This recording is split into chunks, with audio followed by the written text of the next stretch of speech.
સાબરકાંઠા જિલ્લાના હિંમતનગરમાં હર ઘર તિરંગા અભિયાન અંતર્ગત ભવ્ય તિરંગા યાત્રા યોજાઈ હતી। શિક્ષણ મંત્રી ડોક્ટર પ્રદ્યુમન વાજાએ કેનાલ ફ્રન્ટથી યાત્રાને પ્રસ્થાન કરાવ્યું હતું।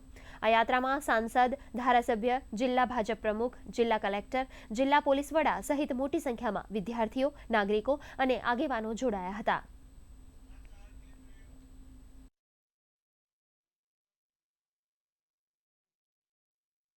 आज हिम्मतनगरनी आ सांस्कृत और प्राकृतिक भूमि पर तिरंगा यात्राનું आयोजन થયું, જેમાં સ્થાનિક સાંસદશ્રી, ધારાસભ્યશ્રીઓ, સંગઠનના સર્વે હોદ્દેદારો, સર્વે અધિકારીશ્રીઓ અને સમગ્ર હિંમતનગરની દેશપ્રેમી જનતાએ ખૂબ જ ઉત્સાહભેર ભાગ લીધો। આ તિરંગો એ દેશની આન બાન અને શાનનું પ્રતીક છે। આ દેશના શહીદોને શ્રદ્ધાંજલિ આપવા માટે આજરોજ તિરંગા યાત્રા આજે હિંમતનગર આંગણે યોજાણી હતી। ખૂબ મોટી સંખ્યામાં લોકોએ ઉત્સાહભેર ભાગ લીધો।